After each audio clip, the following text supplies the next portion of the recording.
So she actually came and got the gift card from you? Without any problems? Yes. She came to the house, we spoke about it. Very polite. Had a nice discussion. And she took the card. Alright, good.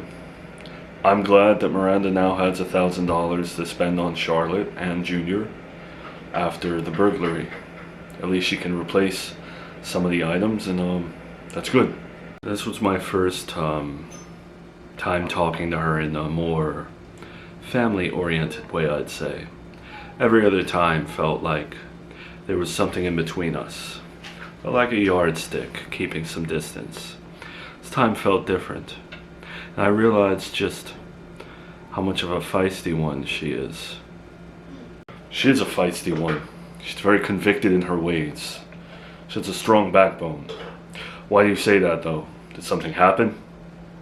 Yeah, wish you would have told me about that. Maybe I wouldn't have had the perception that I had of her. Which has caused me to change my tune just a little bit. I think you should be with her again. Excuse me? You want me to be with her? I don't think I heard you correctly. No, you heard me correctly. I do want you to be with her.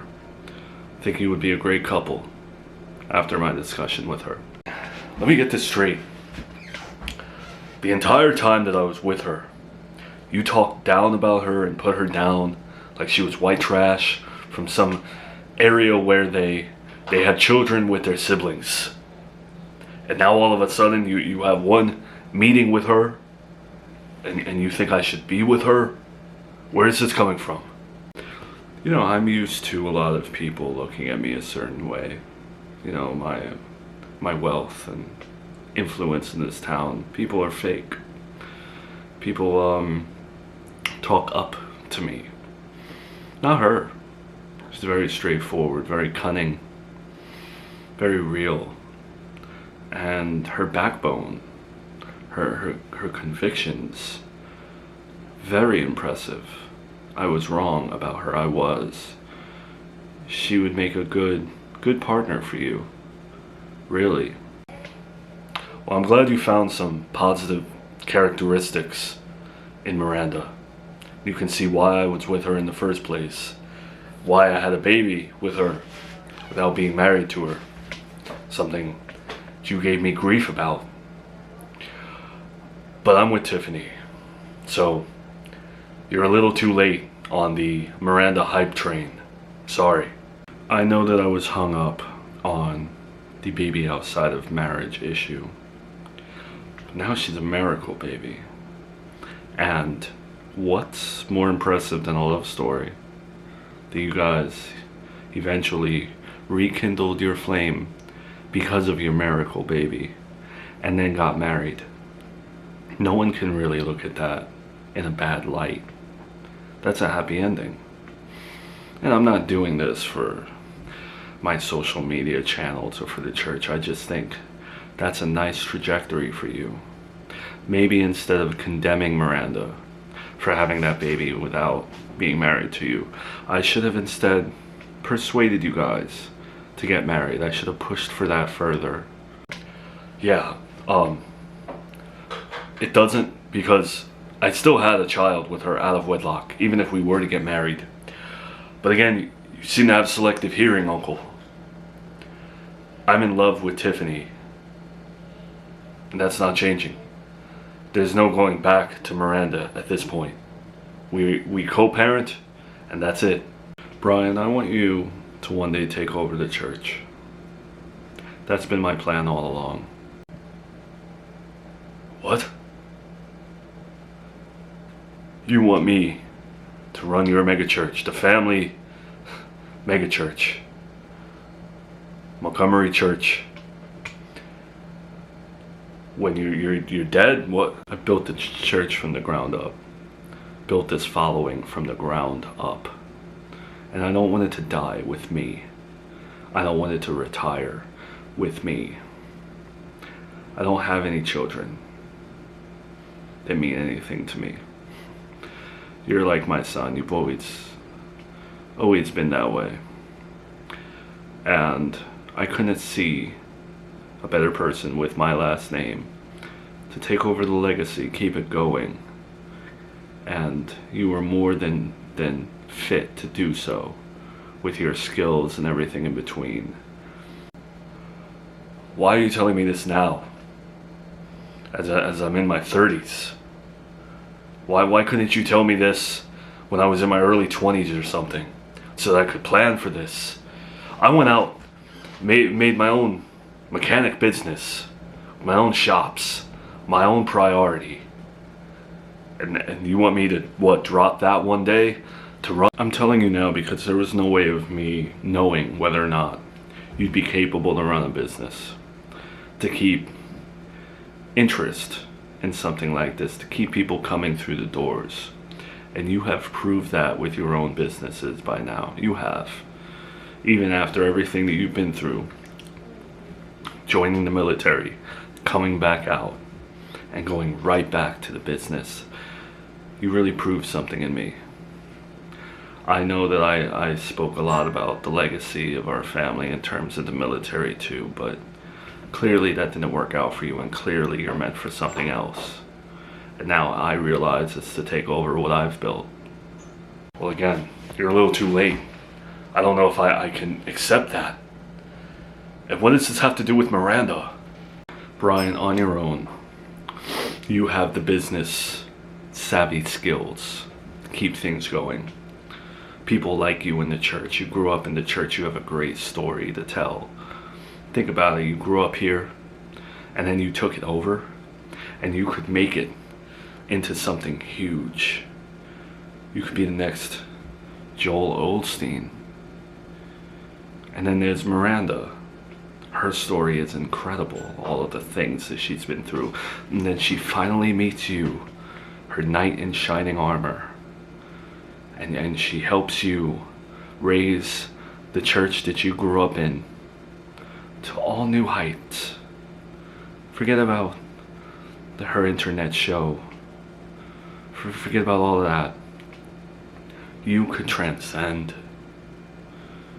You and your little family, the stories that you all have combined is something that I could not make for myself. You could be heroes to the people who sit below the stage. Charlotte's already won. Miranda has her fans. You have some fans out there. Joel Olsen. You've always had an obsession with that man. He doesn't know who you are. You're never gonna meet him. You're not him. I don't know why you would try to emulate him. I'm not trying to emulate anyone. No one. My only hero is God. I'm just saying that after me, someone who has no backstory, someone who just built what he built, you can come in after me and be even more. Talk about Charlotte's story. Talk about Miranda's story. I'm sorry, Uncle. I appreciate the offer, but I have not lived a life worthy of running a mega church, I don't think. And I am not getting back with Miranda in any form or fashion, especially not to just take over your business. It's nice that you like her and that maybe everyone will get along now. But we live two separate lives, and I'm infatuated with Tiffany, and I would have a future with Tiffany. And if I were to take over the church, which I'm not, Tiffany would be an equally great asset, just as Miranda would. Tiffany has her master. Tiffany is a fast-talking, blubbering buffoon who's probably still a virgin. Let her go. I can't pretend to like her any more than I could pretend that I liked Miranda back in the day. She's a waste of life. You watch how you speak about her. You don't know her like that. Now you're giving her the Miranda treatment? Nobody likes little Miss Smarty Pants, Brian. Go by the internet reaction. Nobody likes her. And if she were to take over the church with you one day, you think those people below the stage are going to relate to her? with her 2 master's degree. You're lucky if half the people in my church have their GED. I don't give a rat's ass who likes Tiffany or not. She's my girlfriend. It matters if I love her. It matters if she loves herself. I don't give a crap about what people think about her. You only like her because she's like a shiny new car with a very fast engine. It's new to you. You can't procreate with her. And she's clearly got something off in the head to be talking that fast and to be so good at what she does. Miranda's more relatable. She's more of the people. She's more flawed. Your little freckled, curly-haired girlfriend has no flaws. She has 2 master's degrees and probably knows every inch of Rome, can name every street. No one relates to that, Brian. This is about legacy. This is about carrying on what I built for this family.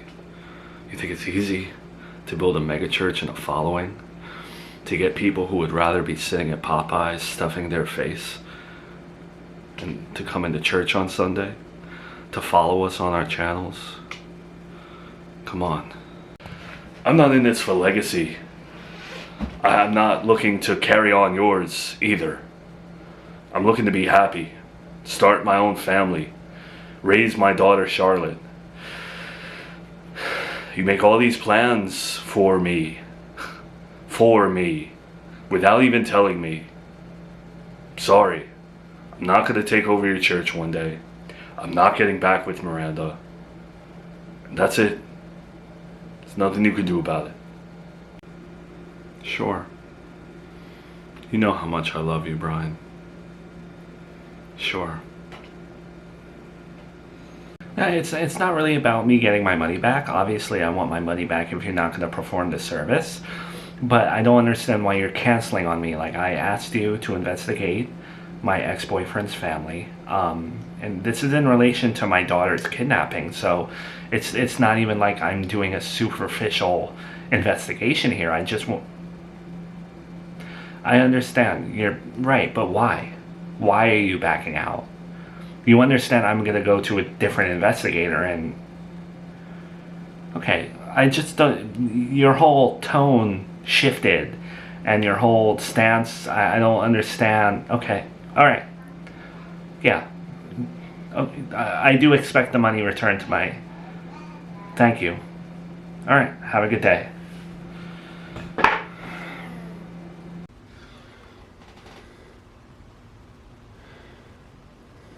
You know, it's very easy for 2 people to decide that they're not going to get the courts involved and they're not going to do a custody agreement. It's very easy to tell yourself that you can do that with your partner, your ex-partner, right? To have that goal. It's a whole other thing to put it into practice when your partner threatens to move away with your child. Brian, I think there's a big difference between feeling threatened versus someone actually making threats. I don't think Miranda made threats like that regarding Charlotte. Alright, she didn't threaten it. She's genuinely concerned about her safety, the safety of her children. This town hasn't turned out to be what she wants it to be. But does she have the right to move my daughter away? Especially just springing it on me without even asking? I see. Well, I cannot blame her for being somewhat disappointed in how safe this town turned out for her. It started out good, but now her daughter's been kidnapped, her home's been burglarized. It's a tough position to be in. So now I'm afraid. I have everything that I wanted in Tiffany. My businesses are going good. I'm trying to fix my relationship with my family. I have a beautiful daughter. And now I'm worried that overnight Miranda's going to move her away from me or something. And I can't stop it. Well, look, I'd hate to say it, but since you both have started co-parenting, there hasn't been much of an agreement between the both of you, and you may have to face the reality that the courts may have to be involved for you two. Sometimes the ideals don't line up with reality. I know, but I don't want to go down that route, and I thought me and her agreed to not go down that route. But she makes it so difficult for me to not consider it, because now I feel powerless. I have no power to tell her to not move away. Think about the worst case scenario here, though. If she does move away, I don't think she would be moving to California like you had almost done. I don't think she would be moving to New Mexico or Canada or something like that. I think might be manageable. It's tough though, Victor. First of all, right now she's not giving me any days out of the week because of the stupid camera thing that she wants. And then second of all, let's say she gives me 2 days out of the week and she moves 6 hours away, 5 hours away. It's very difficult to go see your child like that. I don't mean to give you tough love, but I'm sure there are a lot of people out there who would hear your story about having to potentially travel to see your child and would take that over the situation that they're in. There may be people out there who have legitimate custody agreements where the primary parent lives in a different state and every weekend they have to drive to that state to see their child. It's not a unique situation. This is what parenting is. This is exactly why I would never have a child. It just doesn't seem fair to me. If she were to move Charlotte away, then maybe I would want Charlotte full time. Maybe I would want to pay for a nanny and have Miranda come travel to see Charlotte. But of course, if I said that, I would be the insensitive one. I would be the villain in the situation. Yet she can stand there and nonchalantly tell me, hey, I'm thinking about moving. Can you also blame her for feeling this way and feeling a little bit afraid when she has to deal with the Montgomery family, your family? Oh, come on, Victor. Don't tell me you're about to get on my family too. You don't even know my family. I only say this because when he came here to pick up the gift card, it felt rather like I was dealing with a mafia boss. Remember what I just said about making threats versus feeling threatened? Well, I'm pretty sure both those situations happened when he was over, and he's not a gigantic hulking man. It's just the way he says things. I did not feel like I was going to survive. Mafia boss, that's just how my uncle carries himself. He's very deadpan. A lot of the times, new people who came to our church when I was growing up, they couldn't, when the preacher would finish speaking and everything, he'd come up, say a few words, say, hey, donate to the church, this and that. And a lot of newcomers, I would always overhear them be a little weirded out by how he spoke because he sounded like Lex Luthor. But then once you get to know him, he's not an evil guy. This man could be telling you a Christmas story, and he would still sound evil. Well, still, your family aside, her home was burglarized, her daughter was kidnapped. You can't blame her for not wanting to stay in this town. Look, I know I can't protect Miranda. It's not my job to protect her, but I still care enough about her to where if she stayed here in Serafina town, I'd always be looking out for her. She's still the mother of my child. I don't want her to have to move away. So I just need to figure out how to get her to stay, how to get her to relax. So, remember what I had said before, the last time you and I met.